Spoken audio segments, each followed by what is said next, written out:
Setiap malam Kamis Wage, santri itu akan meninggalkan pondok dan mengambil titipan ibunya. Ia menggali tanah, memakan janin yang dikubur oleh ibunya sebagai syaratnya untuk tetap hidup. Sebuah kisah dari Mas Dioseta, jasad hidup sang santri. Mungkin teman-teman di sini sudah menyimaknya di channel lain yang bergenre sama seperti Fakta Sejarah ini. Dan ini versi saya di sini. Mas Dioseta juga mengucapkan sebelumnya terima kasih ya buat Queer Tipping. Yang ini beliau adalah penulisnya Akajiwo yang kemarin sudah saya tamatkan ya. Dan ada juga Mas Ed UKM Pengamatan. Itu juga sudah saya pernah bacakan karyanya. Nanti judulnya ada di deskripsi ya. Kemudian juga ada Ed Amaisan. Dulu juga saya pernah bertemu langsung dengan beliau waktu ada kopdar gitu ya, perjumpaan sama penulis dan kreator YouTube. Dan alhamdulillah saya juga bisa bertemu dengan beliau, Mas Amai. Dan satu lagi, Mas Restu Wiratmaja yang karyanya sudah bolak-balik saya bacakan di Fakta Sejarah. Ya, beliau adalah yang membantu sampai kisah ini bisa ditulis, yaitu kisah jasad hidup sang santri. Demikianlah kata Mas Dioseta. Dan untuk disclaimer ya, seluruh nama, tempat, dan informasi sensitif sudah disamarkan agar tidak menyinggung pihak-pihak tertentu. Dan untuk penyimak yang mengetahui tentang lokasi dan kejadian sebenarnya, mohon dijaga rapat-rapat. Dan cerita ini tidak ada niat untuk menjatuhkan atau menyudutkan pihak tertentu. Mohon disingkapi dengan bijak. Selamat menyimak. Dan ini dia selengkapnya. Berdoanya masing-masing ya. Silahkan pada berdoa dulu sebelum masuk ke dalam cerita ini.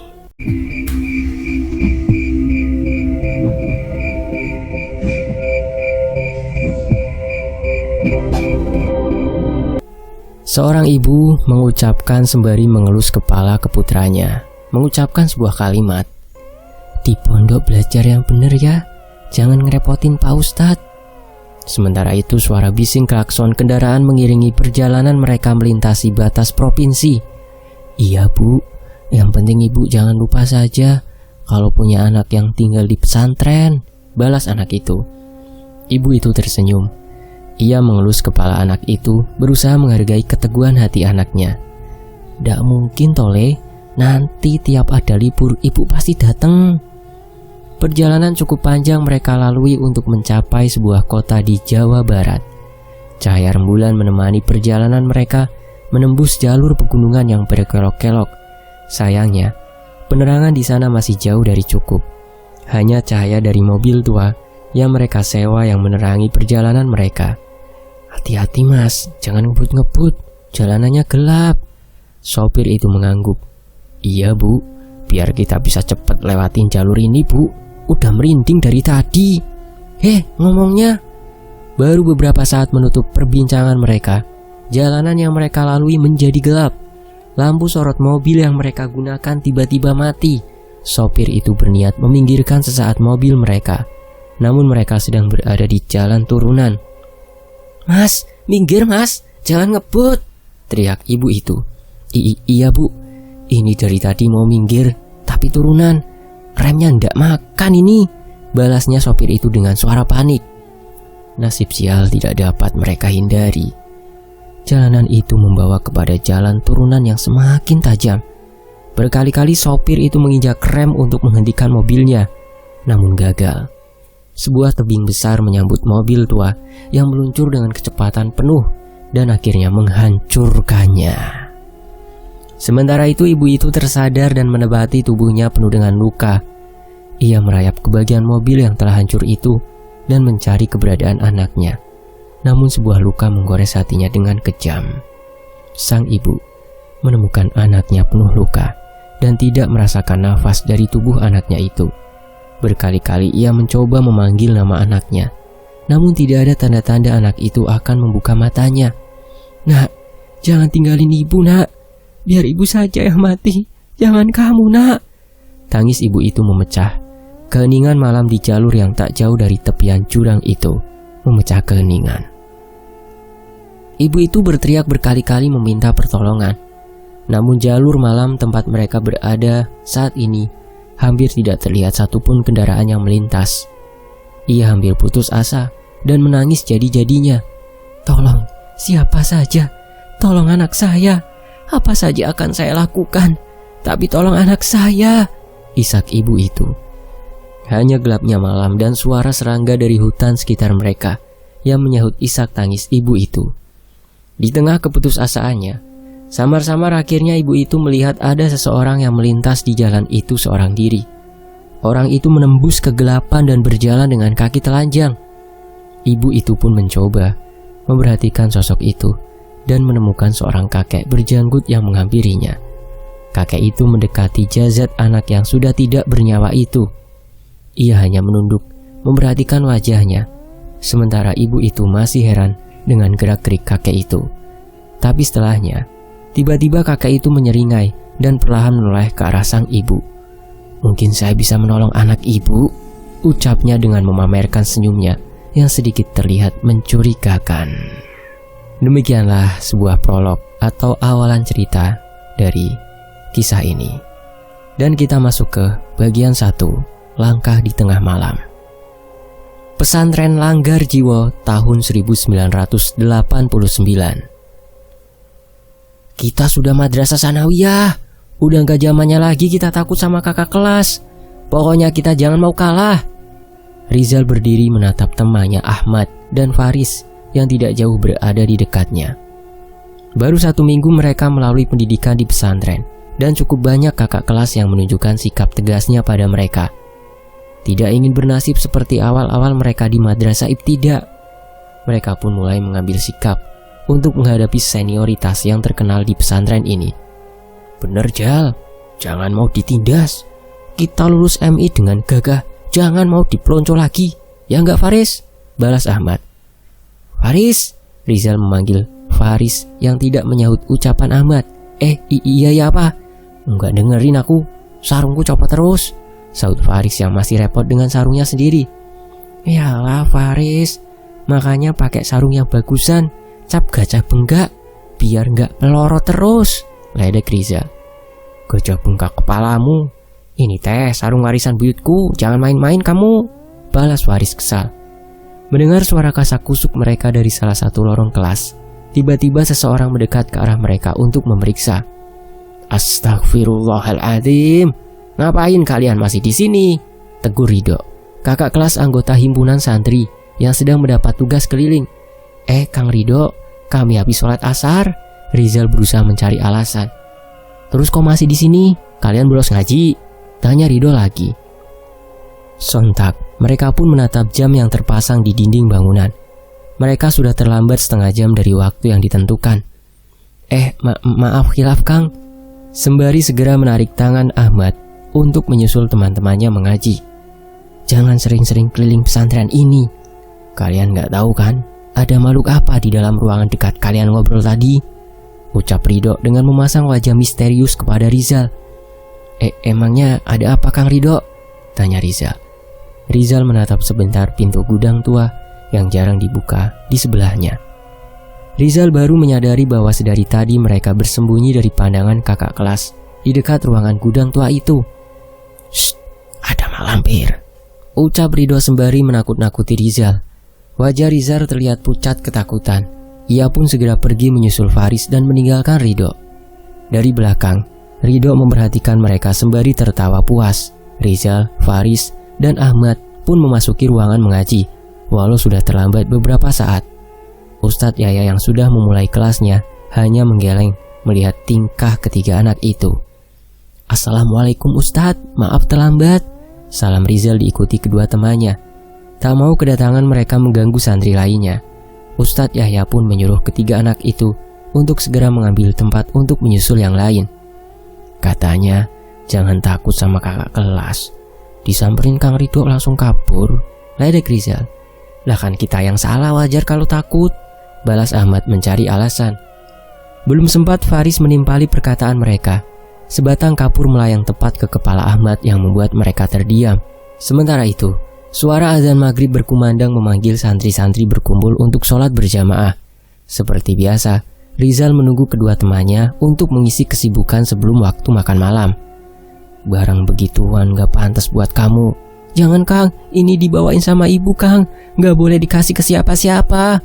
Terdengar perbincangan beberapa orang dari salah satu sudut lorong dekat Rizal berada. Shh, ada orang, ucap Rizal memperingatkan kedua temannya. Mereka pun berjalan dengan hati-hati dan mengintip ke arah asal suara itu. Ada 3 orang kakak kelas yang sedang menghubungi salah seorang santri. Itu Fadil kan? Yang 3 orang itu Kang Sodar sama teman-temannya, bisik Faris. Iya, mau dikerjain kayaknya itu, balas Ahmad curiga. Rizal memperhatikan kejadian di hadapannya. Ketiga kakak kelas itu memegang sebuah kalung bertali hitam dan sebuah buku yang cukup tua. Sepertinya ia merebut itu dari Fadil. Sekarang saya tanya, ngapain kamu bawa barang-barang beginian? Mau ngilmu kamu? Biar apa? Ucap Sodar. Biasa Dar, dibawain begitu biar bisa ngelawan seniornya. Udah, disita saja. Tambah teman Sodar yang mendorong Fadil menjauh. Jangan Kang, jangan. Fadil mencoba merebut barangnya itu. Namun tiba-tiba sebuah pukulan mendarat di perutnya. Fadil pun jatuh terduduk menahan rasa sakitnya yang dibalas tawa oleh ketiga kakak kelas itu. Merasa keadaan sudah tidak kondusif, Rizal pun merasa harus berbuat sesuatu. Assalamualaikum Ustadz Yahya, teriak Rizal tiba-tiba. Faris dan Ahmad merasa bingung mencari keberadaan Ustadz Yahya yang tidak ada di sana. Tapi saat itu Rizal segera menyikut Ahmad dan Faris, mencoba memberi isyarat pada mereka. Assalamualaikum Ustadz Yahya, teriak Faris dan Ahmad menyusul ucapan Rizal. Mendengar teriakan mereka bertiga, sontak Sodar dan teman-temannya panik dan pergi meninggalkan Fadil. Mengetahui keadaan telah aman, Rizal pun mengintip kembali dan menemukan Fadil tengah sendirian menahan sakitnya. Kita ke sana Jal, tanya Faris. Jangan. Ntar kalau ketahuan kita bisa diincer juga sama Kang Sodar dan teman-temannya, balas Rizal. Ia pun memerintahkan kedua teman-temannya untuk pergi meninggalkan Fadil. Ya, paling enggak Kang Sodar teh udah pergi, ucap Ahmad. Rizal dan Ahmad mengangguk. Satu sisi mereka merasa tenang, tapi di sisi lain ia penasaran dengan benda apa yang direbut Sodar dari Fadil. Namun dibanding dengan permasalahan Fadil, Rizal lebih tertarik dengan gudang tua yang digadang-gadang Ridho sebagai tempat yang angker. Rasa tidak ingin disepelekan oleh senior-seniornya membuat mereka ingin membuktikan sendiri bahwa tidak ada yang menyeramkan di gudang tua itu. Bukan mak lampir, katanya teh sebelum tempat ini jadi pesantren, ada nenek-nenek yang gak dirawat sama anggota keluarganya. Dia kabur dari rumah dan ngumpet di gudang itu. Pas ditemuin, ternyata nenek itu sudah jadi mayat. Itu teh persis Kang Imam pas nakut-nakutin aku, cerita Faris. Versi Kang Ujang beda lagi. Katanya kalau malam Jumat dari bangunan itu bakal ada suara nenek-nenek yang minta tolong. Terus kalau dibuka, katanya nanti kita ditarik ke dalam, cerita Ahmad. Memangnya kalau kita ditarik ke dalam kenapa, Mat? Rizal penasaran. Katanya nanti kita diisep ubun-ubunnya, balas Ahmad. Mendengar ucapan itu, sontak Faris dan Rizal menarik sarungnya dan melemparkannya ke arah Ahmad. Buset, masih percaya aja kamu ada setan yang ngisep ubun-ubun, ucap Faris. Iya, kayak bocah aja, tambah Rizal. Ahmad pun memungut sarung-sarung itu dan melempar balik ke arah mereka berdua. Lah, aing teh cuma carita, emang begitu yang diceritain Kang Ujang, balas Ahmad tidak terima. Merasa tidak mau diledek kedua temannya, Ahmad pun merasa tertantang. Ya udah, lanjutin rencana kita aja. Kita buktiin kalau omongan akang-akang itu gak ada yang bener, ucap Ahmad. Nah, bener tuh. Pas kan nih malam Jumat, bisa dibuktiin cerita Kang Ujang tuh, sahut Rizal semangat. Ahmad dan Faris pun mengangguk setuju. Mereka pun mengatur rencana untuk keluar mendatangi gudang tua itu saat tengah malam. Sementara itu, di sisi lain, ada 10 santri yang tidur sekamar dengan Rizal dan kedua temannya. Mereka tidur di kasur-kasur busa yang harus mereka tumpuk kembali ketika terbangun besok pagi. Beberapa anggota histan atau himpunan santri bertugas berkeliling untuk mengingatkan semua santri untuk tidur pada jam yang telah ditentukan dan memastikan tidak ada yang keluar dari kamar di atas jam 9 malam. Jangan ketiduran, bisik Rizal. Shh, jangan berisik. Kang Imam masih di depan, peringat Ahmad sembari menyikut Rizal. Mereka pun berpura-pura memejamkan matanya dan menunggu hingga keadaan benar-benar aman. Beberapa santri lain juga terlihat kasak-kusuk saat tidak ada lagi yang berjaga di depan kamar. Namun setelahnya, mereka segera tertidur, tidak seperti Rizal dan kawan-kawannya. Kedua jarum jam bertemu menunjukkan tepat di angka 12. Tengah malam telah terlewati. Rizal, Ahmad, dan Faris pun bangun dari kasur busanya dan mengendap-endap mengintip keluar kamar. "Aman, Jal?" tanya Faris. Rizal mengangguk dan memberi kode kepada kedua temannya untuk mengikutinya keluar kamar. Lorong-lorong kamar begitu gelap. Ada cahaya lampu, namun tidak cukup untuk menerangi seluruh lorong. Dari jauh, mereka melihat sebuah obor menyala yang dibawa oleh salah seorang ustadz. "Masih ada yang bangun," kata Rizal. "Terus gimana, Jal?" sahut Faris. "Sabar dulu aja, paling sebentar lagi sudah masuk," balas Ahmad. Benar yang dikatakan Ahmad. Tak lama ustadz itu pun mematikan obornya dan masuk ke salah satu ruangan. Mengetahui keadaan semakin kondusif, mereka pun melanjutkan rencana mereka dan mendekat ke gudang tua itu. "Jal, hati-hati," ucap Faris. "Iya, Riz, kok suasananya beda banget ya sama tadi siang," balas Rizal yang seketika mendapatkan perasaan aneh meliputinya. Tak butuh waktu lama hingga mereka tiba di gudang tua. Berbeda dengan siang hari, malam ini bangunan itu terasa mengerikan. Kayu-kayu keropos di pintu yang dianggap bobrok itu kini terlihat berumur dan mengerikan. "Masuk?" tanya Ahmad. Iya, Rizal yang ragu tetap memberanikan diri untuk membuka tuas pintu itu. Tapi pintu gudang itu tidak terbuka. "Dikunci," ucap Rizal. Faris dan Ahmad saling menatap. Salah satu bagian di pikirannya merasa lega dengan hal itu. "Udah nih, kita balik aja yuk," tanya Rizal. "Ngintip dikit gak ada salahnya kan, Zal?" balas Faris. Seolah tidak puas dengan hasil itu, mereka pun memutuskan untuk mengintip melalui ventilasi ruangan itu. "Udah, kamu naik pundakku aja, nanti gantian," ucap Ahmad yang meminta Faris menaiki pundaknya. "Gelap kan? Pasti gak kelihatan apa-apa," balas Faris. "Tenang, nih, pakai senter," ucap Rizal yang mengeluarkan senter dari balik sarungnya. "Lah, ini ada senter, kok gak dikeluarin dari tadi?" protes Ahmad. "Kamu ini blown apa gimana, Mat? Kalau dinyalain dari tadi yang jelas kita langsung ketahuan," balas Rizal. Iya juga ya." Tak mau berdebat terlalu lama, mereka pun melanjutkan rencana mereka.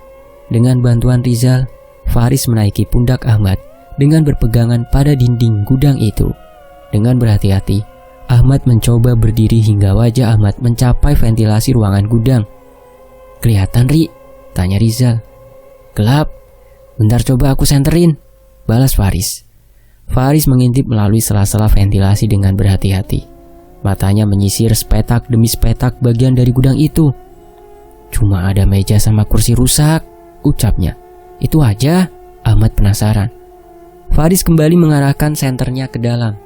Namun tanpa sengaja ia melihat sesuatu yang bergerak. Entah mengapa saat itu perasaan Faris menjadi aneh. Ia pun mengarahkan lagi senternya ke tempat itu. Dan tepat saat memindah posisi senternya, tiba-tiba cahaya senter itu terpantulkan oleh wajah nenek tua yang memergoki Faris dari balik ventilasi. Anehnya, wajah itu menatap dan menyeringai seolah sedang merayap di atas dinding. Setan!" teriak Faris yang seketika terjatuh dari punggung Ahmad. Beruntung Rizal mampu menahan tubuh Faris sehingga tidak terjadi cedera. "Cabut! Ada yang gak beres di ruangan itu!" teriak Faris. "Gak beres? Maksud kamu teh apa?" tanya Ahmad. Ada nenek-nenek, ayo cepetan." Belum sempat memaksa teman-temannya pergi, tiba-tiba pintu gudang tua itu terbuka dengan sendirinya. Ruangan yang gelap dan penuh debu itu kini menantang mereka untuk masuk. "Kebuka, Zal, gimana?" tanya Ahmad. Udah, kalian jangan gila. Aku lihat sendiri ada nenek-nenek serem dari ventilasi." Melihat raut wajah takut Faris, mereka pun memutuskan untuk tidak masuk ke dalam. Tapi saat berbalik untuk kembali ke kamar, mereka melihat seorang nenek pincang membawa tongkat menatap mereka dari lapangan tepat di seberang gudang tua itu. Itu nenek itu yang ada di dalam tadi, ucap Faris. Senyuman nenek tua itu membuat bulu kuduk mereka berdiri. Rambut acak-acakan dan isi mulut yang memerah memastikan sosok di hadapan mereka bukanlah manusia. "Lari, cepat lari!" ucap Rizal. Mereka pun berlari secepat mungkin meninggalkan tempat itu. Saat akan berbelok ke arah kamar, terdengar suara pintu yang dibanting seolah mengancam mereka. "Beriak! Itu suara pintu gudang, Zal," ucap Faris. Sabar teing, balik ke kamar," teriak Rizal. Mereka terus berlari, namun samar-samar ia masih mendengar suara langkah diseret dan suara ketukan tongkat di tanah dari sosok yang mengikuti mereka. Dengan nafas yang tengah menderu, akhirnya mereka pun berhasil kembali ke kamar dan segera menempati tempat tidur mereka masing-masing. Mereka pun bersembunyi di balik sarungnya masing-masing, mengambil posisi yang mereka rasa aman. Suara nafas mereka saling beradu, berusaha untuk lebih tenang.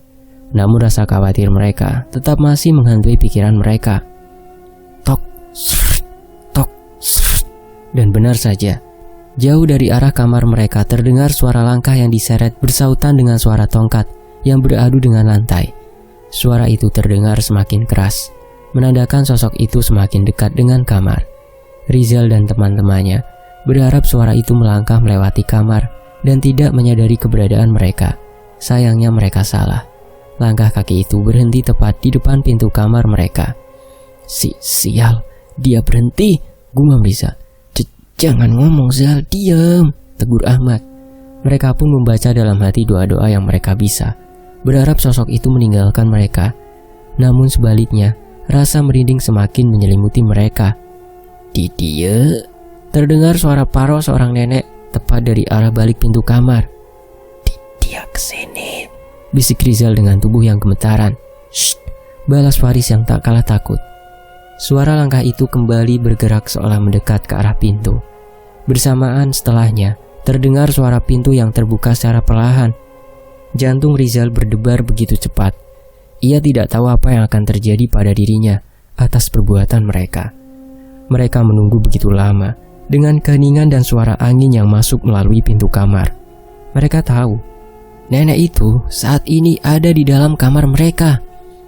Sekuat tenaga mereka menahan suara dan menenangkan nafas mereka. Namun itu tidak cukup untuk menghalau rasa takut mereka. Tapi, detik berganti menit dan harus waktu terus berjalan. Entah mengapa tidak ada yang terjadi dengan mereka yang masih menyembunyikan wajah mereka di balik sarung. Rizal ingin membuka sarungnya dan mencari tahu apa yang terjadi. Namun rasa takut masih menguasainya. Saat itu Rizal tidak mendengar suara Faris dan Ahmad. Seketika ia menjadi khawatir dan spontan membuka sarung yang menutupi wajahnya. Setan! Tiba-tiba Rizal berteriak saat mendapati sosok wajah berada tepat di hadapannya. Tapi tak berapa lama Rizal tersadar. Yang di hadapannya bukanlah sosok nenek tua. Itu melainkan Fadil. Fadil, ngapain kamu? Kamu yang ngapain, Zal? Dari tadi gemetaran. Aku kira kamu kenapa-kenapa, balas Fadil. Mendengar suara itu, Faris dan Ahmad membuka tutup sarungnya dan tidak mendapati sosok nenek tua di kamar mereka. Enggak apa-apa, Dil. Cuma kedinginan, balas Rizal mencari alasan. Oh, Fadil pun meninggalkan kasur Rizal dan kembali ke tempatnya. Rizal dan teman-temannya heran saat mengetahui pintu masih tertutup. Namun saat mengetahui keadaan sudah kondusif, mereka pun memutuskan berusaha untuk tidur. Di sisi lain, Rizal, Ahmad, dan Faris tertidur dengan lelap. Namun ada seorang santri yang masih terjaga di malam itu, Fadil. Ia menatap pada sudut-sudut langit-langit kamar. Ada yang berbeda di sana dibanding sebelumnya. Sudut yang gelap itu benar-benar menarik perhatian Fadil. Di langit-langit yang sudah lapuk itu, merayap sesosok nenek tua yang memainkan tongkatnya sembari tertawa. Ia terlihat begitu senang, seolah merayakan tempat yang akan menjadi kediaman barunya. Menjelang subuh, suara ayam berkokok tidak cukup untuk membangunkan Rizal dan kedua temannya. Beberapa santri sekamar sampai harus membangunkan mereka untuk mengejar sholat subuh. "Zal, lihat tuh," panggil Ahmad sembari mengarahkan kepalanya ke arah ruangan gudang tua. Rizal dan Faris menatap ke pintu tua bangunan itu, dan pintu itu sudah tertutup.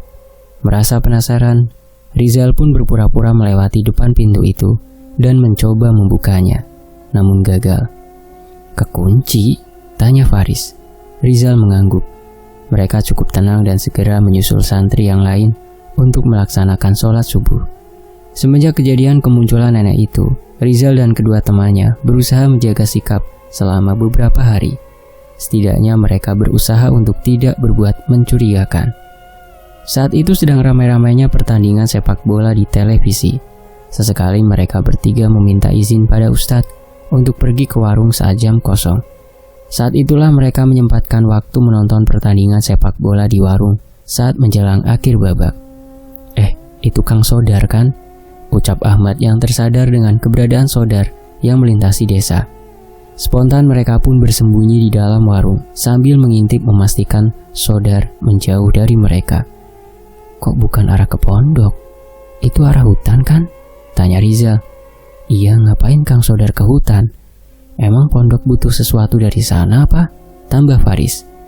Awalnya rasa penasaran mereka merayu mereka untuk mengikuti Sodar. Namun sebelum itu terjadi, tiba-tiba terdengar suara keramaian dari arah pasar. "Pasar ini wilayahku. Mau cari masalah?" "Gak ada yang namanya wilayah. Saya mau narik untung dari sini. Itu urusan saya." Terlihat beberapa orang saling meluapkan emosi di pasar. "Saya tahu, Mamat, si kuter preman sang preman pasar sudah lama di sini. Tapi bukan berarti kamu bisa menguasai semuanya, Sen." Puh. Belum sempat menyelesaikan ucapannya, tiba-tiba sebuah tinju sudah melayang ke arah salah satu dari mereka. Sontak beberapa orang mencoba membalas orang itu, namun ia juga tidak sendiri. Ini pertama kalinya mereka bertiga melihat kerusuhan secara langsung. Apalagi sosok yang dipanggil dengan nama Mamat itu terlihat tidak punya belas kasihan dan menghajar preman pendatang itu sampai babak belur. Kalian cepet balik ke pondok, jangan sampai ikut keseret masalah pasar," perintah pemilik warung. Rizal dan yang lainnya pun menurut dan segera kembali ke pondok. Sepanjang perjalanan, mereka membicarakan sosok preman-preman pasar yang sok jagoan dan mencari keuntungan dari pedagang-pedagang kecil di desa itu. "Aku mau jadi polisi aja, Jal. Nanti aku ringkus preman-preman kayak gitu," ucap Faris. "Gayamu, disuruh lari satu lapangan aja gak selesai-selesai, udah kayak orang mau mati. Ini lagi mau jadi polisi," ledek Ahmad. "Ya udah, kalau niat baik didukung aja. Harusnya memang ada polisi yang ngurusin masalah begituan," balas Rizal. Sesampainya di pondok, mereka pun melakukan kegiatan seperti biasa hingga waktunya untuk tidur. Saat ingin masuk ke kamar, tiba-tiba Faris menghentikan kakinya. Ia merasakan ada yang aneh saat akan masuk ke kamar. "Kenapa, Riz?" tanya Rizal. Faris menoleh ke bagian-bagian sekitar kamar dan menatap ke dalam kamar. Ia benar-benar merasa tidak nyaman. Namun entah mengapa ia tidak bisa mendefinisikan apa yang ia rasa. Enggak apa-apa," balas Faris yang bingung harus menjawab apa. Malam itu, Rizal dan Ahmad bisa tertidur dengan pulas. Faris menatap ke arah santri lainnya yang ternyata juga sudah tertidur. Tapi tidak dengan Faris. Ia menghabiskan malam itu dengan perasaan aneh yang membuatnya terus terjaga. Terlebih ia merasakan ada yang memperhatikan dirinya dari salah satu sisi di langit-langit kamar. Beberapa kali ia mencoba menoleh ke arah itu, namun tidak ada apapun yang ia temukan di sana. Menjelang tengah malam, Faris masih berusaha untuk bisa tertidur. Namun tiba-tiba terdengar suara teriakan dari arah luar. "Ustadz, tolong Ustadz!" terdengar teriakan dari arah salah satu kamar santri senior. Mendengar teriakan itu, seketika seluruh santri di kamar pun ikut terbangun dan mengikuti asal suara itu. "Kenapa, Ujang?" tanya Ridho yang lebih dulu sampai ke tempat itu. Itu Sodar kesurupan," teriak Ujang. Sontak seluruh santri yang berniat menyaksikan menjadi ketakutan dan menjauh. Faris yang merasakan ada hal aneh sejak tadi memilih untuk mendekat dan melihat keadaan Sodar. "Riz, ngapain?" tanya Rizal. "Aku penasaran, Jal. Dari tadi aku udah ngerasa nggak enak," balas Faris. Ia pun segera mengikuti Ridho masuk ke kamar tempat Sodar berada. Benar yang diceritakan Ujang. Sodar bertingkah aneh. Ia berjalan merangkak dengan kaki yang mengangkang sembari menggeram. Ekspresi wajah Sodar terlihat aneh. Ia seperti tertawa meremehkan semua orang yang ada di tempat ini. Ridho pun membacakan doa pada segelas air dan meminta Ujang meminumkannya pada Sodar. Minumin ini ke Sodar. Yang lain bantu pegangin, perintah Ridho. Santri-santri yang berada di sana segera mengikuti perintah Ridho. Mereka memegang Sodar dengan erat sembari Ujang meminumkan air itu pada Sodar. Bismillahirrahmanirrahim, ucap Ujang sembari meminumkan air itu pada Sodar. Tidak ada perlawanan dari Sodar. Sebaliknya ia meminum air itu sambil tersenyum. Ridho curiga. Ia merasa ada yang salah dengan hal itu. Benar saja, tidak hanya meminum. Ridho mengambil gelas itu dan menggigitnya hingga terpecah. Ia menggenggam gelas itu di tangannya hingga pecah dan mengunyah pecahan kaca itu. Dar, jangan Dar, mulut kamu luka Dar, tahan Ujang yang berusaha memegangi tangannya. Namun tenaga Ujang sama sekali tidak ada apa-apanya dibanding Sodar saat ini. Sodar tersenyum ke hadapan Ridho, memamerkan isi mulutnya dan telapak tangannya yang berdarah-darah. Setan kurang ajar, teriak Ridho. Ridho pun berusaha menggenggam dahi Sodar dan membacakan ayat kursi. Namun sebelum ia memulai, tiba-tiba Sodar memberontak dan merangkak dengan cepat menerobos santri yang ada di ruangan itu dan pergi keluar. Tepat ketika Sodar meninggalkan ruangan, hujan mulai turun perlahan. Ridho dan beberapa santri mengejar Sodar yang melesat dengan cepat seolah sudah mengincar suatu tempat. Gimana? Ikut ngejar nggak? Tanya Rizal pada Faris. Ikut aja, takutnya ada hubungannya sama kita kemarin-kemarin, balas Faris. Aku coba cari Ustadz ya. Yang masih ada di sini deh, ucap Ahmad. Mereka pun memutuskan untuk berpencar, untuk mengawasi dan mencoba meminta bantuan. Emang Kang Ridho bisa ruqyah, Riz? Tanya Rizal. Katanya di antara santri senior, dia yang paling bisa ngeruqyah. Tapi kalau kayak begini nggak tahu deh. Biar bagaimanapun hitungannya Kang Ridho masih belajar juga, balas Faris. Secepat mungkin mereka berdua mengikuti kerumunan yang mengejar Sodar. Tapi saat sampai, santri-santri itu terlihat kebingungan. Ia tidak menemukan sosok Sodar di sekitar mereka. Sodar, teriak Ujang. Kang Sodar. Seketika suasana pesantren yang sebelumnya tenang menjadi ramai dengan suara santri yang memanggil-manggil Sodar. Di tengah hujan, obor tidak ada yang bisa menyala. Hanya beberapa senter kecil yang menjadi perbekalan mereka mencari Sodar. Rizal dan Faris ikut membantu, mengelilingi bangunan, masjid, hingga mencari ke sekitar gudang tua. Tapi tidak ada petunjuk keberadaan Sodar di sana. Apa mungkin... Faris menggumam. Mungkin apa, Riz? Rizal penasaran dengan reaksi Faris. Enggak, kayaknya enggak, balas Faris. Rizal bingung dengan apa yang dipikirkan oleh Faris. Ia merasa kalau Faris mempunyai petunjuk. Omongin aja, Riz, siapa tahu masuk akal, ucap Rizal sembari masuk memperhatikan sudut-sudut pepohonan di sekitar pondok. Kita sempat lihat Kang Sodar mau masuk ke hutan kan, ucap Faris. Sontak Rizal menghentikan langkahnya. Ia menoleh pada Faris, seolah setuju dengan perkataan Faris. Maksudmu Kang Sodar lari ke hutan? Tanya Rizal. Faris mengangguk. Rizal berpikir sebentar. Ia merasa harus memberitahu dugaan mereka pada kakak kelas atau ustadz bila sudah datang. Tapi bagaimana bila dugaan itu salah? Belum sempat memutuskan, tiba-tiba Rizal mendengar suara dari salah arah yang tidak begitu jauh dari madrasah. Rizal pun menoleh dan menemukan pergerakan yang mencurigakan dari sana. Siapa di sana? Teriak Rizal. Tidak ada satupun yang menjawab. Jal, bukannya di situ dekat kandang ayam? Tanya Faris. Iya Riz, coba ke sana, balas Rizal. Mereka pun melindungi kepala mereka dari hujan dengan sarung dan menerobos ke tempat di mana suara itu berasal. Sekitar beberapa puluh meter dari madrasah tempat mereka belajar, terdapat kandang ayam yang cukup besar. Beberapa santri juga dijadwalkan memberi makan dan membersihkan kandang ayam di sana sebagai pembelajaran untuk beternak. Bener Jal, ada orang di situ, ucap Faris.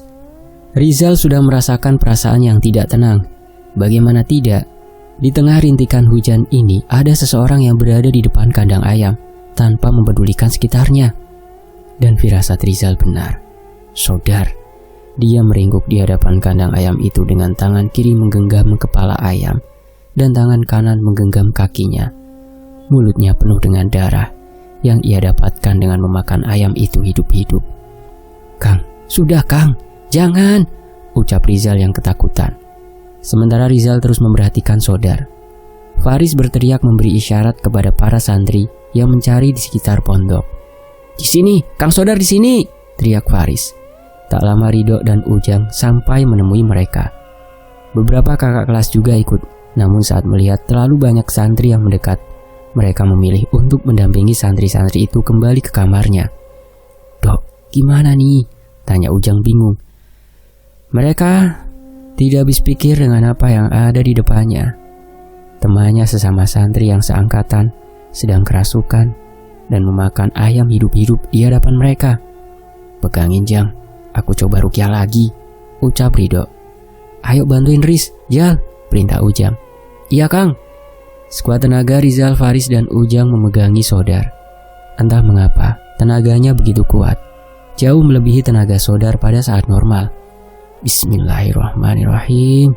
Ridho menarik nafas panjang, memegang dahi Sodar dan mulai membaca doa. Mendengar bacaan doa itu bukannya ketakutan, Sodar malah tersenyum memamerkan mulutnya yang penuh dengan darah. Ridho melanjutkan doanya, namun tiba-tiba terdengar suara dari mulut Sodar. Sosok di tubuh Sodar mengulangi setiap doa yang dibacakan Ridho sambil tertawa. Ia seolah meremehkan doa-doa yang dibacakan oleh Ridho.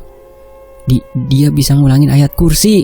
Rizal kebingungan melihat fenomena itu. Ridho pun panik. Setiap kalimat doa yang ia ucapkan diulangi oleh Sodar sembari tertawa. Kini tubuh Ridho gemetar. Kalau doa-doa tidak berguna untuk mengusir setan ini, kita harus gimana?" tanya Faris yang panik. Makhluk itu benar-benar menyelesaikan ayat kursi dengan sempurna. Sontak mereka pun kebingungan. Namun tak lama terdengar suara langkah kaki mendekat menepuk pundak Ridho. "Kenapa takut?" tanya orang itu. Ustadz Sobirin," ucap Ridho yang segera mengenali sosok Ustadz itu. "Dengerin, kalau cuma menghafalkan dan mengulangi ayat kursi, jangankan setan, burung beo mungkin juga bisa," ucap Ustadz Sobirin. Ia pun mendekat ke arah Sodar. Ahmad menyusul di belakangnya sembari mengatur nafas. Tidak seperti terhadap Ridho tadi. Kini Sodar terlihat ketakutan, seolah terancam dengan keberadaan Ustadz Sobirin. Dalam doa itu tidak hanya terdapat kata-kata yang kamu ucapkan, ada kebersihan hatimu, niat dari doamu, dan bahkan keadaan tubuh fisik kalian. Apa sudah pantas untuk meminta kepada Allah? Ucap Ustadz Sobirin. Ia pun membacakan ayat kursi di hadapan Sodar sembari memegang dahinya. Seketika itu juga Sodar meronta-ronta kesakitan. "Panas, panas!" teriak Sodar dengan suara yang parau. Ustadz Sobirin tidak memperdulikan dan terus menyelesaikan doanya. Sodar yang kesakitan berusaha meronta, namun tenaganya masih dapat ditahan oleh Ujang, Rizal, Faris, dan Ahmad yang ikut membantu. Tak cukup dengan ayat kursi, Ustadz Sobirin berpindah ke belakang tubuh Sodar dan menekan beberapa jarinya di tulang punggung Sodar hingga naik ke leher. Lantunan ayat suci dibacakan saat melakukan ritual itu. Tak lama kemudian, tepat ketika jari Ustadz Sobirin menyentuh leher Sodar, Sodar pun muntah. Ia memuntahkan darah dan sesuatu seperti asap yang menghilang begitu saja. Sodar! Ujang mencoba memastikan kondisi Sodar. Tak lama setelah ia berhenti muntah, Sodar tidak menjawab. Ia hanya memberi isyarat dengan tanda pada Ujang untuk menjauh, dikarenakan rasanya ia masih ingin memuntahkan sesuatu. Wajah Sodar terlihat pucat. Ia tidak mampu banyak bicara. Terlebih lagi mulut dan tangannya sedang terluka oleh pecahan kaca dari gelas sebelumnya. "Bawa ke UKS, obatin dulu di sana," perintah Ustadz Sobirin. Ujang pun membantu Sodar berdiri untuk meninggalkan tempat itu. "Jal, itu yang di kantong Kang Sodar." Ahmad menunjuk ke sebuah buku yang terlipat di saku Sodar. Rizal mengangguk dan menghampiri Sodar sebelum ia pergi. "Kang, buku yang di saku Kang Sodar," ucap Rizal memberanikan diri. Sodar berhenti sejenak dan menatap Rizal. Ia masih belum bisa berbicara, namun ia menengok buku di sakunya seolah teringat sesuatu. Ustadz Sobirin mengiringkan dahinya saat melihat Rizal menghadang Sodar. Sodar pun mengambil buku itu dari sakunya dan menyerahkan kepada Rizal. Ustadz, Kang Ridho. Rizal mengantarkan buku itu menyerahkan pada Ustadz Sobirin. Ustadz mengecek buku itu sebentar dan menggelengkan kepalanya. Reaksi Ustadz Sobirin seolah memvalidasi Rizal dan Faris bahwa buku itu adalah sumber masalahnya. Memangnya itu teh buku apa Kang Ridho? Tanya Faris. Kalian tahu dari mana Sodar dapat buku ini? Ridho bertanya berbalik. Rizal dan Faris saling bertatapan. Setelah masalah sebesar ini sepertinya ia tidak bisa berbohong. Mereka pun mengangguk. Ya sudah, kita berteduh dulu. Kalian ganti baju dulu dan jelaskan pada saya di musola, perintah Ustadz Sobirin. Baik Ustadz, Assalamualaikum, pamit Rizal. Waalaikumsalam. Rizal, Ahmad dan Farid secepat mungkin kembali ke kamarnya dan berganti dengan pakaian yang kering. Ini beneran gak apa-apa kita cerita ke Ustadz Sobirin, bisik Faris sembari menengok ke arah Fadil yang tengah tertidur. Gak ada pilihan Riz, jangan sampai ada kejadian serupa lagi, balas Rizal. Setelah berganti pakaian, mereka pun segera menuju ke musola, menemui Ustadz Sobirin dan Ridho yang telah sampai di tempat itu terlebih dahulu. Rizal pun menceritakan kejadian di mana Sodar merebut buku itu dari Fadil. Dari perbincangan mereka, Rizal menceritakan bahwa Fadil dibawakan buku itu oleh keluarganya dari rumah. Kalian tahu ini buku apa? Ini kitab lelahku untuk mendapatkan sebuah ilmu, ucap Ustadz Sobirin. Mereka bertiga dan Ridho pun kaget mendengar ucapan Ustadz Sobirin. Maksudnya Sodar teh ngilmu belajar dari kitab itu? Tanya Ridho. Ustadz Sobirin menghela nafas. Entah, mungkin saja. Kita tidak tahu ilmu apa yang dipelajari sama Sodar. Ustadz, waktu kami izin ke warung, kita sempat melihat Kang Sodar berjalan ke arah hutan. Ahmad mencoba menyampaikan segala petunjuk yang ia tahu. Kami sebenarnya penasaran, pengen coba ngikutin, tapi takut terlambat kembali ke pondok, timbal Rizal. Ustadz Sobirin pun menatap kitab itu dan membaca istighfar beberapa kali. Astagfirullah, astagfirullah, astagfirullahaladzim, alladzi la ilaha illa huwal hayyul qayyum wa atubu ilaih. Ia pun membungkus kitab itu dengan sebuah kain dan menyimpannya. Ilmu tanpa guru itu berbahaya, terlepas apapun jenis ilmu itu, jelas Ustadz Sobirin. Mereka berempat mengangguk mengerti dengan maksud Ustadz Sobirin. Ridho, kamu awasi Sodar dan cari tahu tentang hal ini dari para santri ya. Saya takut masalah ini belum selesai sepenuhnya, ucap Ustadz Sobirin. Baik Ustadz, kalian sekarang istirahat. Kalau ada petunjuk atau hal-hal aneh, bisa beritahu Ustadz atau Kang Ridho. Tidak usah takut. Jangan takut dihukum kalau itu bisa menyelamatkan seseorang dari celaka, perintah Ustadz Sobirin. Rizal, Faris, dan Ahmad saling menatap dan tersadar dengan ucapan Ustadz Sobirin itu. Baik Ustadz, kami izin pamit dulu. Selamat malam, Assalamualaikum. Mereka bertiga pun saling berpamitan dan kembali ke kamar mereka. Waalaikumsalam. Perlahan hujan di malam itu mulai berhenti. Mereka bertiga tidak menyangka dengan kejadian yang mereka alami akhir-akhir ini. Rasa lelah mereka pun menuntun mereka untuk segera berbaring di kamar. Sebenarnya aku masih ngerasa ada sesuatu yang mengganjal, Mat, ucap Rizal. Faris dan Ahmad berhenti sejenak sebelum masuk ke kamar. Apalagi Jal? Tanya Ahmad. Kalung bertali hitam. Kalau nggak salah Sodar juga mengambil kalung hitam dari Fadil, ucap Rizal. Sementara itu, di sisi lain, seorang santri wanita dikabarkan menghilang.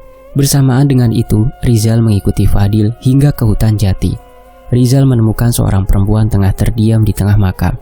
Ada darah menetes dari sela-sela kakinya. Sosok tak kasat mata muncul di sekitar wanita itu dan menjilati darahnya yang tak henti menetes di tanah.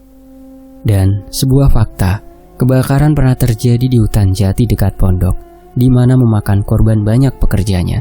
Seorang perempuan ditemukan menari di antara makam di hutan jati tersebut.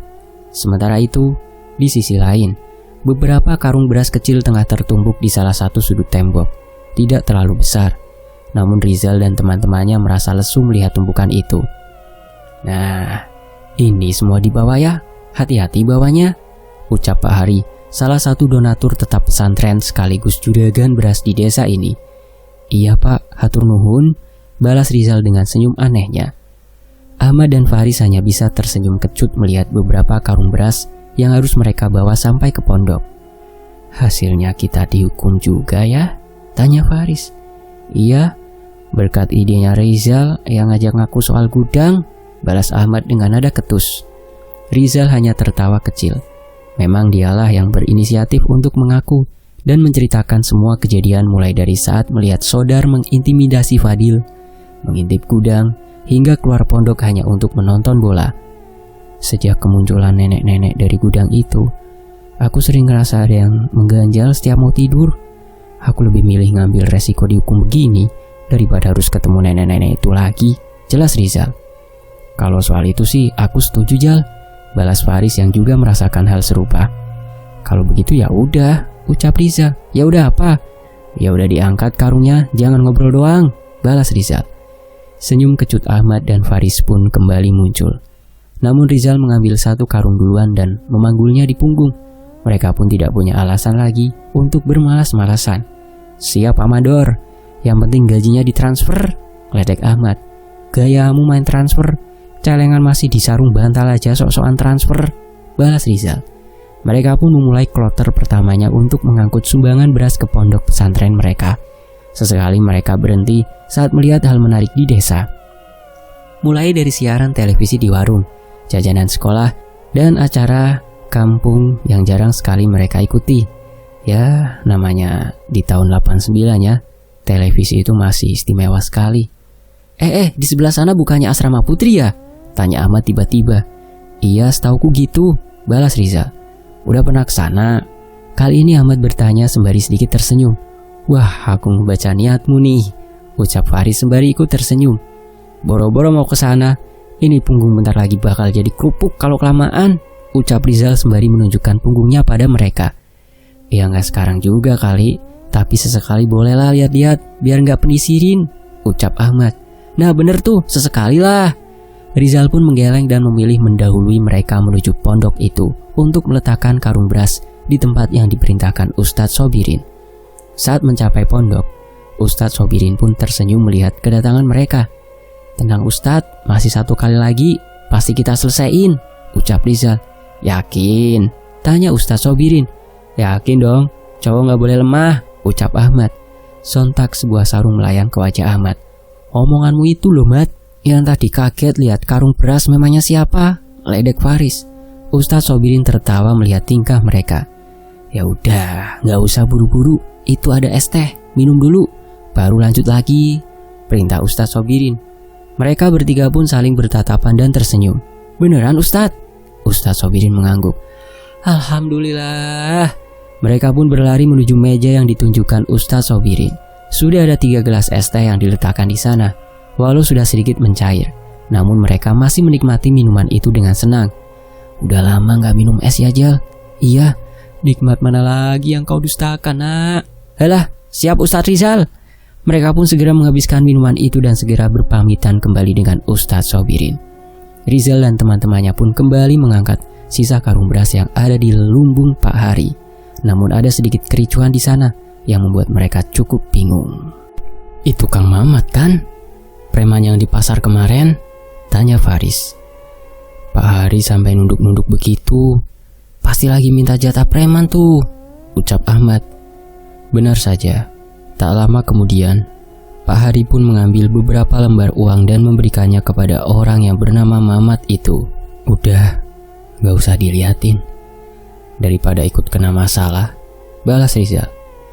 Mereka pun lebih memilih untuk meninggalkan tempat itu dan menyelesaikan tugas mereka.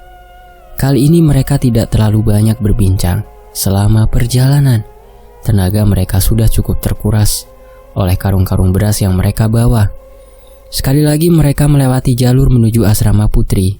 Di sana tiba-tiba Rizal terhenti. Kenapa Jal? Tanya Ahmad bingung. Jangan bilang kamu mau mampir ke sana sekarang, tambah Faris. Rizal tidak menjawab, namun ia malah berbelok menuju jalan ke asrama putri. Jal, jangan aneh-aneh kamu, tahan Faris. Shh. Rizal memberi isyarat pada teman-temannya.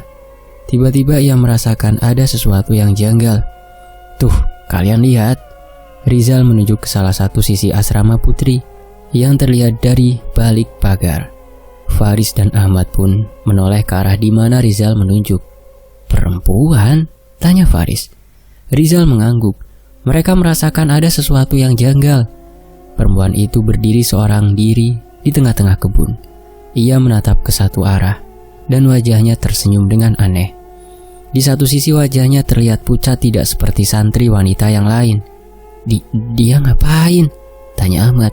"Lah nggak tahu, Mat," balas Rizal.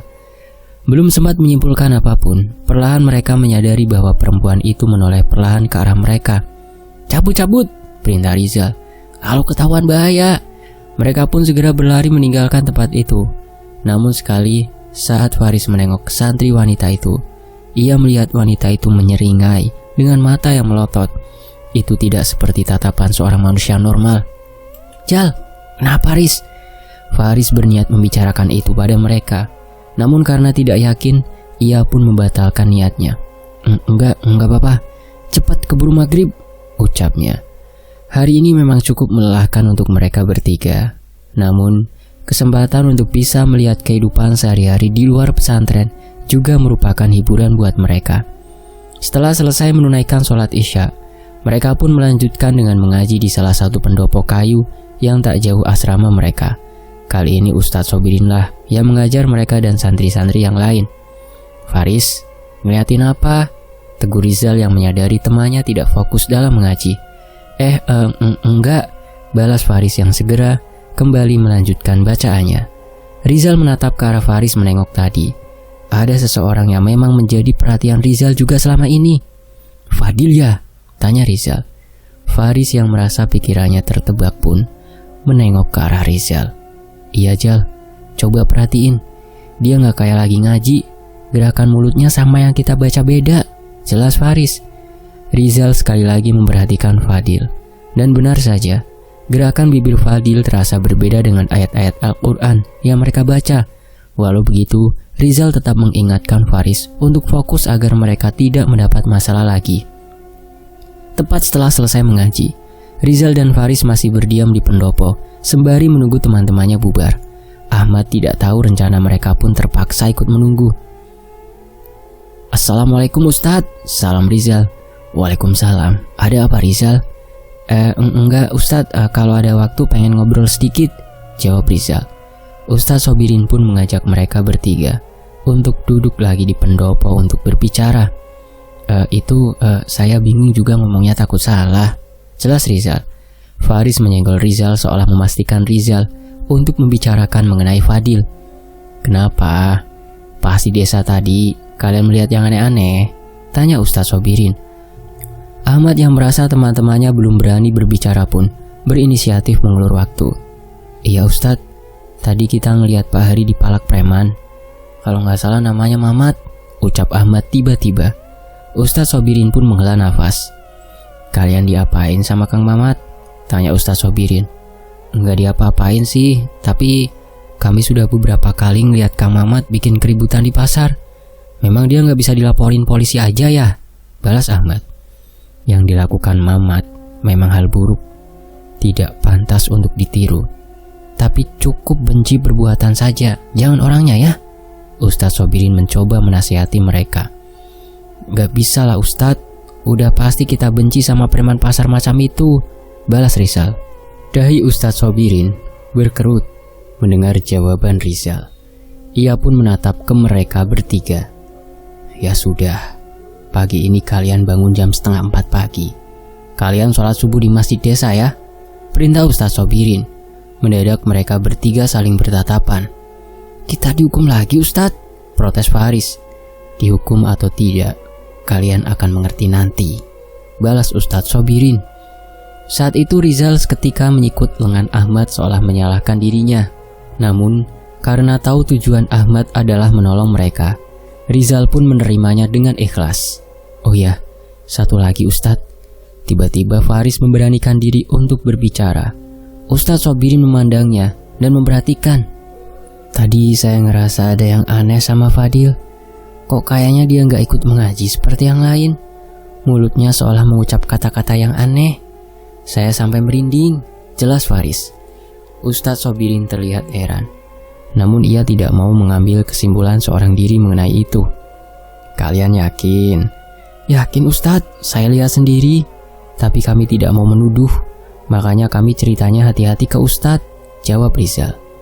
Kami merasa harus ngomong karena takutnya ada kaitannya dengan kitab yang diambil Kang Sodar dari Fadil, tambah Ahmad. Ustadz Sobirin pun mengerti. Ia mengatakan akan memantau Fadil lebih ketat. Setelah itu Ustadz Sobirin meminta ketiga anak itu untuk kembali menyusul teman-temannya ke kamar untuk istirahat. Di sisi lain, seorang pria berjaga tak jauh dari pintu keluar asrama. Kang Aang namanya.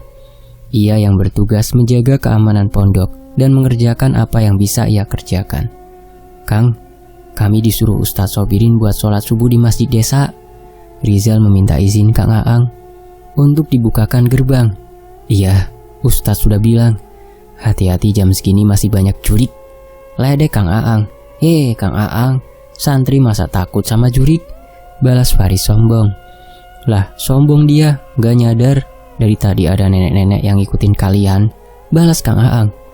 Mendengar ucapan itu, sontak mereka bertiga pun melesat menempel ke Kang Aang. Kang, yang bener Kang, tanya Faris yang raut wajahnya mulai berubah. Iya Kang, yang bener, tambah Ahmad. Ucapan Kang Aang mengingatkan mereka pada sosok nenek-nenek penunggu gudang tua. Ya enggak lah, Kang Aang teh bercanda. Sudah sana sholat. Kalau niatnya baik, insya Allah gak akan diganggu, ucapnya. Mereka bertiga pun memasang senyum kecut dan meninggalkan Kang Aang. Di satu sisi, setelah kepergian mereka, Kang Aang menatap ke arah kamar di asrama mereka. Ia menyadari ada sosok nenek yang tertawa dengan aneh memantau mereka bertiga dari arah kamar mereka sebelumnya tidur. Sementara itu, sebuah masjid terletak di ujung turunan desa, bukan masjid yang besar. Namun itu pun jarang penuh dengan kepala keluarga yang seharusnya bisa 2 kali lipat dari kapasitas masjid ini. Nggak rame aja, tanya Ahmad. Iya, mungkin ini maksud Ustadz Sobirin. Kalau kita nggak membiasakan sholat subuh dari sekarang, mungkin saat kita besar, masjid-masjid hanya menjadi bangunan simbolis saja, jawab Rizal. Mereka pun segera mengambil wudhu dan masuk ke dalam. Sebelum masuk ke dalam shaf, mereka terpaku pada sosok yang tidak mereka sangka akan berada di sana. Itu Kang Mamat? Tanya Faris kaget. Iya, itu Kang Mamat. Kayaknya udah di sini duluan dari tadi, balas Ahmad. Suara kasak-kusuk mereka didengar oleh seseorang, Pak Hari. Ia menepuk Faris dan mengingatkan mereka untuk mulai sholat subuh. Mereka pun mengerti dan mulai menjaga sikap. Kok tumben kalian sholat di masjid desa? Tanya Pak Hari yang menyapa mereka bertiga. Disuruh Ustadz Sobirin Pak, jawab Rizal. Pak Hari, itu bener Kang Mamat kan? Dia juga sering sholat subuh berjamaah di sini? Tanya Faris penasaran. Pak Hari mengangguk. Ya, dia nggak pernah bolong sholat berjamaah subuh di sini. Mereka bertiga pun saling bertatapan. Warga nggak ngerasa gimana gitu? Orang sejahat Mamat ikutan sholat. Ahmad penasaran. Pak Hari mengajak kami duduk di salah satu sisi teras masjid. Ia berniat meluruskan tentang pemikiran mereka bertiga. Sholat itu kewajiban. Seberapapun dosa kalian, jangan pernah tinggalkan sholat, ucap Pak Hari. Kok Pak Hari bisa ngomong begitu? Kan Kang Mamat abis jahat ke Pak Hari, tanya Rizal. Dosanya Mamat, biar Allah yang balas.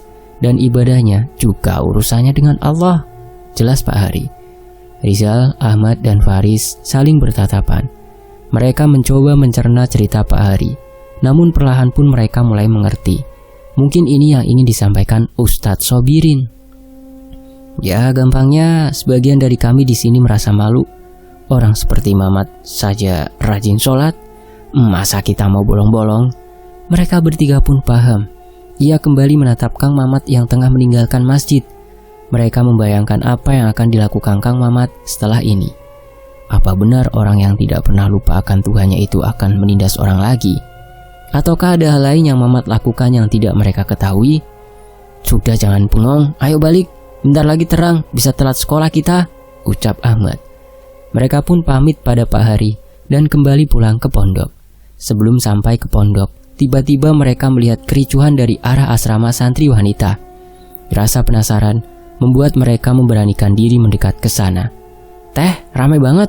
Lagi pada ngapain?" tanya Rizal dari balik pagar. "Hei, kalian ngapain di sini?" jawab santriwati yang ditegur oleh Rizal. "Kami habis sholat subuh di desa. Disuruh Ustadz sobirin. Terus ngedenger ada rame-rame di sini. Kami penasaran," jawab Rizal. Santriwati tadi pun menoleh ke arah belakang dengan sedikit cemas. "Ada santriwati yang hilang. Hanifah namanya. Kami belum sempat ngasih tahu Umi. Masih belum pada datang. Kalau di luar atau di asrama putra kalian ngeliat, kasih tahu Ustadz ya," jelasnya. Iya teh. Tapi ada petunjuk lain gak? Hilangnya karena apa gitu?"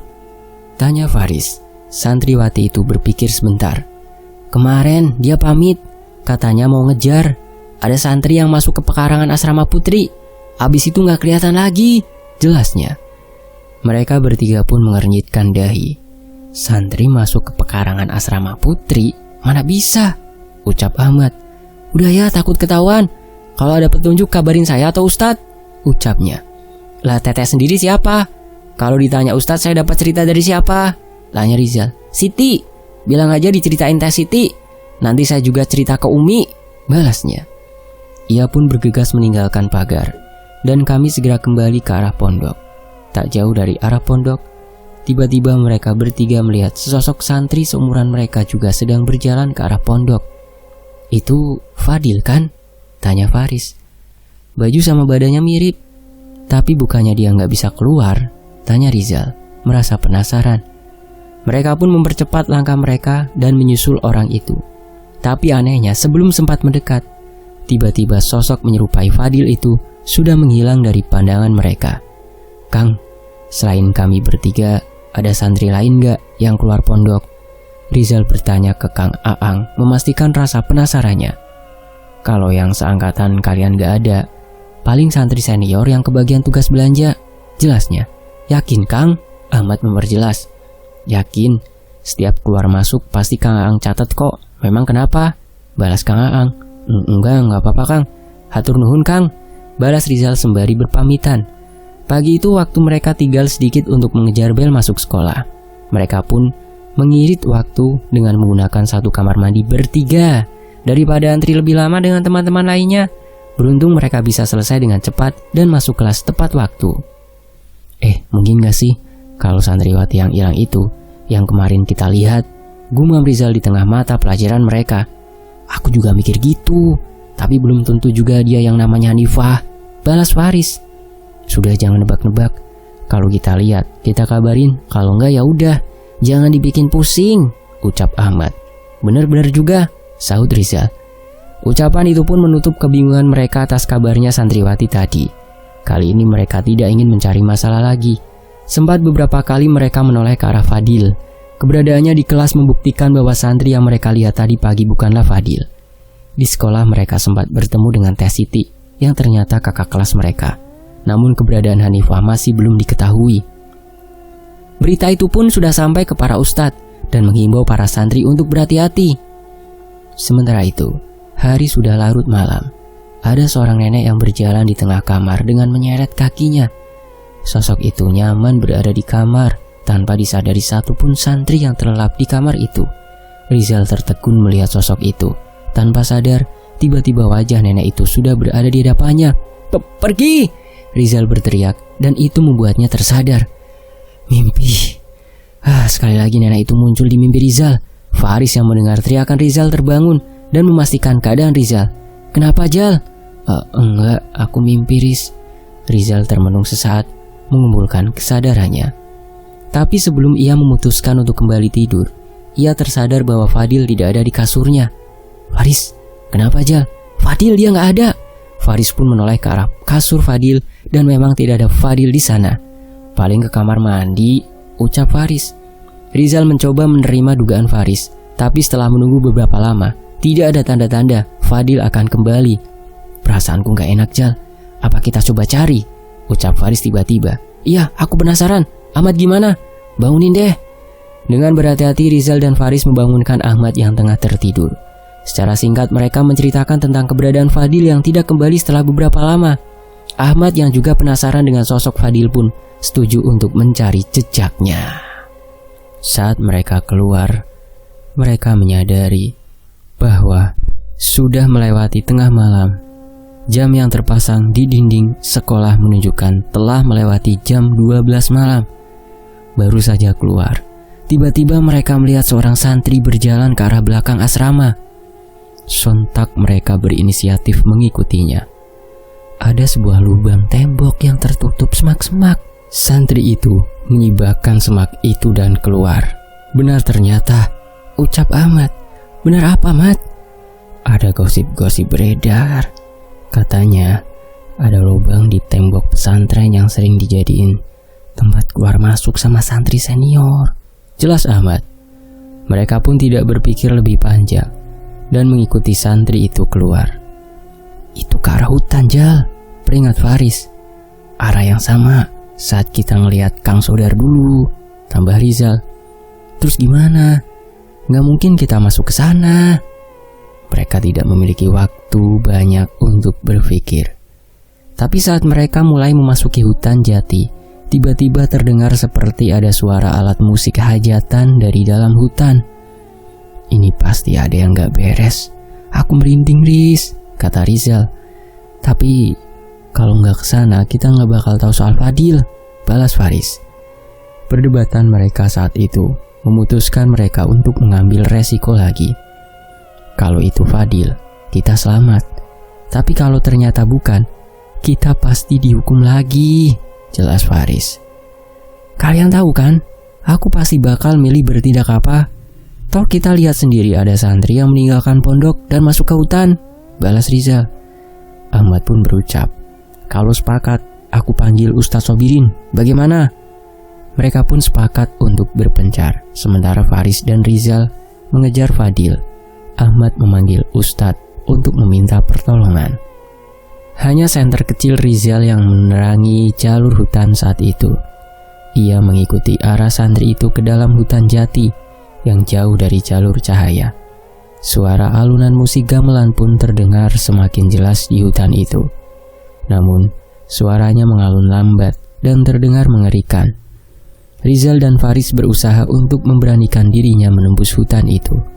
Namun mereka terhenti saat menemukan seorang diri di tengah hutan itu. Itu Fadil? Tanya Rizal. Bukan, itu perempuan. Faris bisa melihatnya lebih jelas setelah menyadari rambut panjang sosok itu.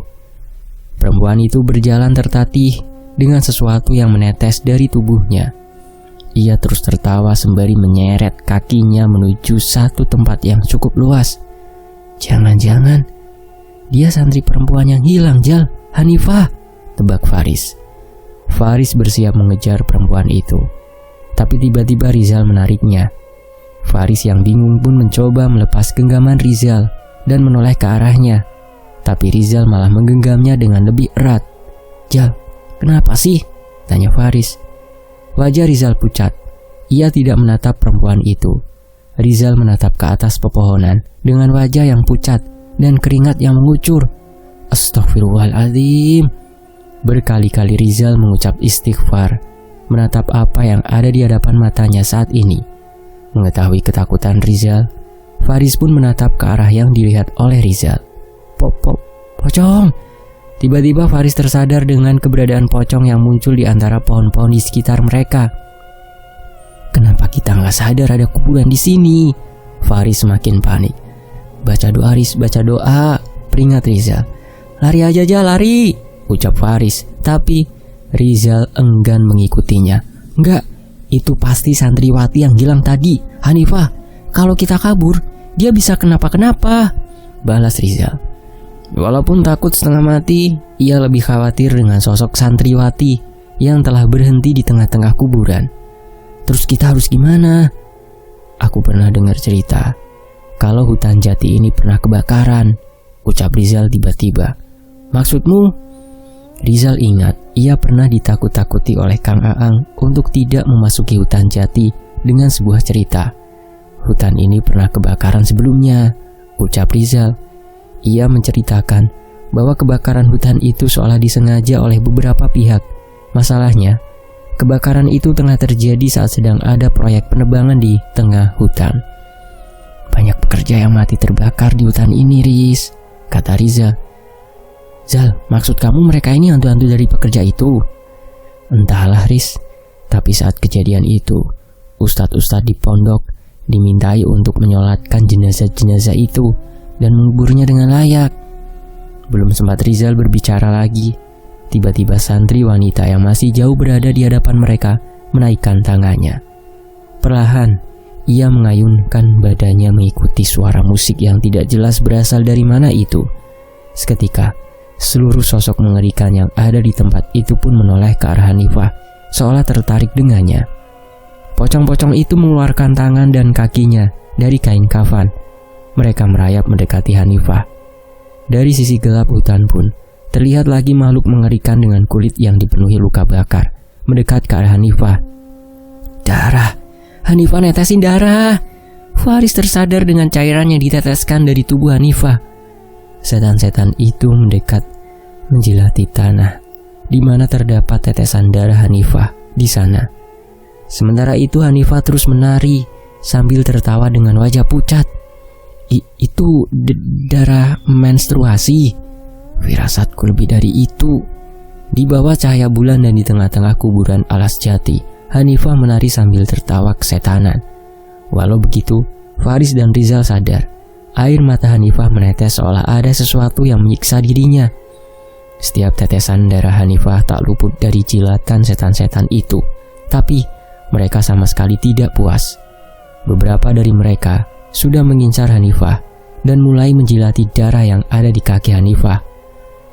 Allahu la ilaha illa huwal hayyul qayyum. Rizal mengumpulkan keberaniannya dan berlari ke arah Hanifah sembari membaca ayat kursi sekeras-kerasnya. Rizal, jangan nekat, Zal! Faris mencoba menahannya, namun Rizal tidak peduli. Rasa khawatir Rizal membuatnya menerjang sosok-sosok mengerikan itu hingga meraih tangan Hanifah. Tak henti-hentinya ia melanjutkan ayat kursi yang ia harapkan dapat mengusir setan-setan itu dan menolong Hanifah. Sayangnya, itu saja tidak cukup. Hanifah masih memaksa untuk terus menari, namun Rizal menahannya. Faris yang melihat keberanian Rizal pun ikut menyusulnya. Kini mereka menahan Hanifah untuk tidak kembali menari sembari terus melantunkan ayat kursi. Gak ada doa lain, Jal? Tanya Faris. Aku hafalnya cuma ayat kursi. Itu aja baru hafal habis kejadian Kang Sodar. Ya sudah, baca terus aja. Kalau ada kesempatan kabur, kita kabur. Sayangnya harapan mereka tidak terjadi. Setan-setan itu masih terus tertarik dengan darah yang menetes di kaki-kaki Hanifah. Saat setan-setan itu semakin mendekat, tiba-tiba terdengar lantunan ayat-ayat suci dari jauh. Tidak hanya satu orang, ada beberapa orang yang membacakan itu sembari mendekat ke arah mereka. Rizal, Faris, terdengar suara Ahmad dari jauh mendekat ke arah mereka. Mat, di sini Mat, tolong, sahut Rizal. Ayat-ayat suci yang dibacakan mereka berhasil membuat setan-setan itu tidak nyaman. Mereka menggeram seolah mulai merasa kesakitan. Astagfirullahaladzim. Wajah kaget Ustadz Sobirin terpampang bersama cahaya obor yang mereka bawa. Ustadz, tolong Ustadz, teriak Faris. Ustadz Yahya membawa sebuah kendi kecil yang berisi air. Ia membacakan doa-doa pada kendi itu dan menyiramkannya air itu ke sosok-sosok yang masih bertahan dari doa-doa mereka. Seketika, suara teriakan kesakitan terdengar di tengah hutan itu. Suara itu terus menggema sampai akhirnya menghilang dan berganti suara serangga hutan. Kalian gak apa-apa? Tanya Ustadz Sobirin. Gak apa-apa Ustadz, ini tolong Hanifah Ustadz, ucap Rizal menunjukkan kondisi Hanifah. Wajahnya terlihat pucat namun terus menyeringai. Ia menatap Ustadz Sobirin dengan mata yang mengerikan. Saat itu juga Ustadz Sobirin memegang kepala Hanifah dan membacakan sebuah doa hingga ia kehilangan kesadaran. Tapi entah wajah cemas Ustadz Sobirin sama sekali tidak menghilang. Ustadz Yahya, tolong bantu saya. Ustadz Yahya menghampiri Ustadz Sobirin dan melihat keadaan Hanifah yang mengenaskan. Astagfirullahaladzim, anak ini keguguran. Mendengar ucapan Ustadz Yahya, seketika Rizal dan yang lainnya kaget. Keguguran? Hanifah kan umurnya gak jauh dari kami, bagaimana bisa hamil? Ucap Faris. Ustadz Sobirin dan Ustadz Yahya tidak menjawab. Sepertinya ada sesuatu yang mereka ketahui tentang Hanifah. Faris dan Rizal pun menyadari batasan mereka dan tidak lagi bertanya pada mereka. Saat perjalanan kembali ke pondok, ada sesuatu yang mengganjal di pikiran Rizal. Kalau keguguran, berarti pasti janinnya masih ada di hutan kan? Bisik Ahmad. Kita nggak usah ikut-ikutan lagi, Mat. Masalah ini udah di luar kapasitas kita. Kalau ditanya baru kita jawab, kata Rizal.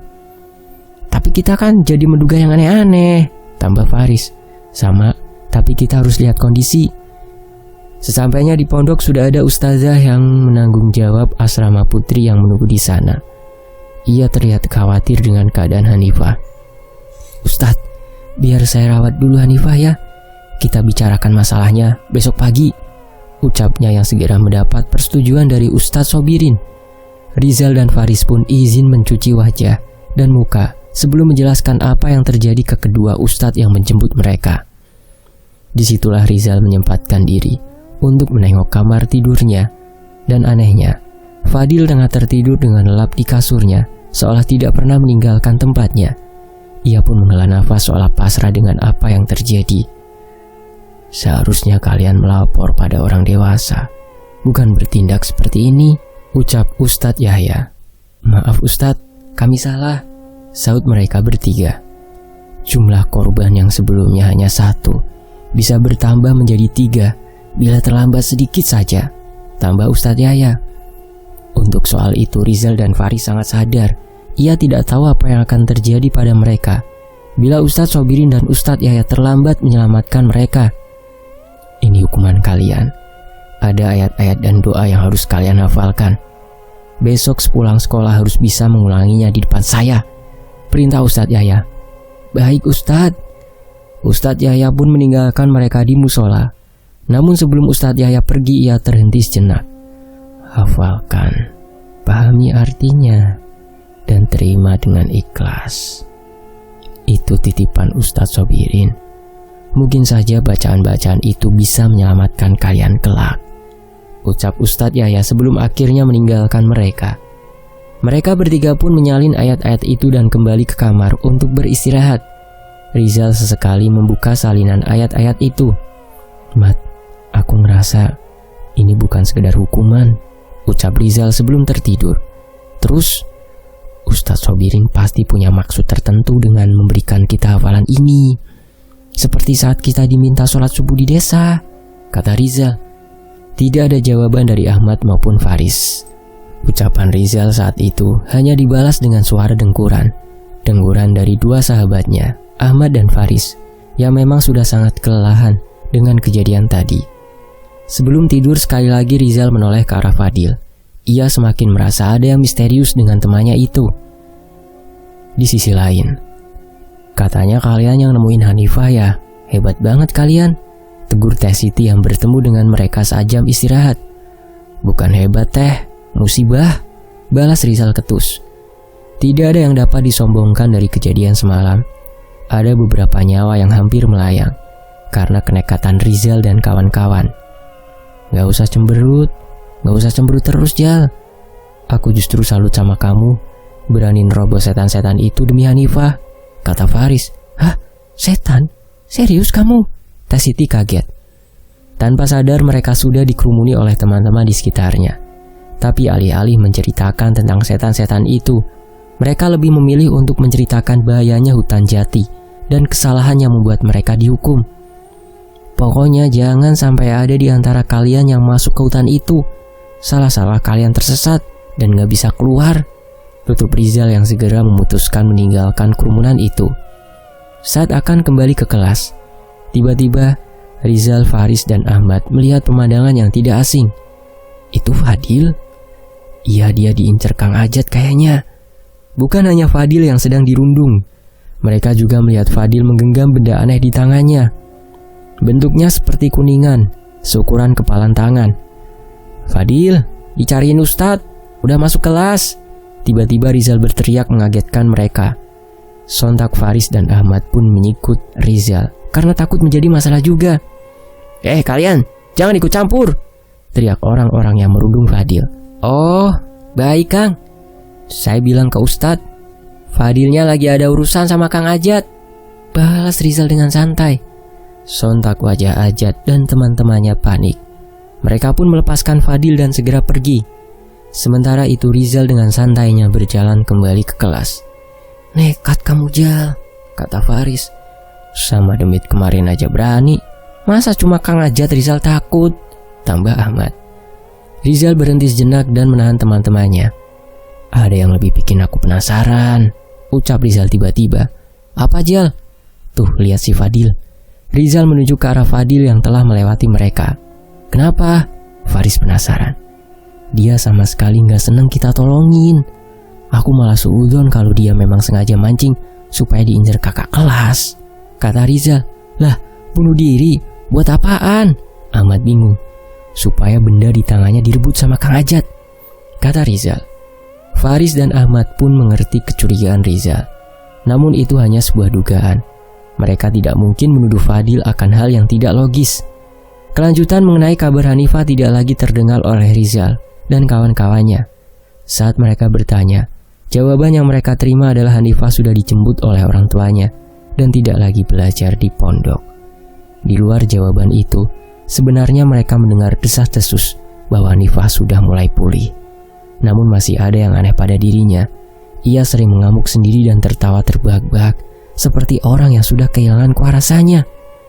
Untuk itulah keluarganya membawanya pergi dari pondok dan mencoba mengobati Hanifah di lembaga yang lebih mampu mengurus masalah psikologi Hanifah. Untuk masalah hamil, keguguran, dikejar setan, aku gak heran kalau Hanifah sampai trauma itu. Bersambung, ada apa dengan Hanifah? Dan kenapa Fadil seperti itu? Nanti kita ikuti 3 sahabat Rizal, Ahmad, dan Faris dalam menutahkan masalah itu. Nantikan hanya di Fakta Sejarah. Demikian versi Fakta Sejarah membacakannya dari Mas Dioseta, Jasad Santri Hidup Sang Santri. Saya pamit, wassalamualaikum warahmatullahi wabarakatuh. Mohon maaf kalau ada intonasi kata yang kurang berkenan atau salah ejaan. Sampai jumpa ya di bagian berikutnya. Terima kasih semuanya. Alhamdulillah.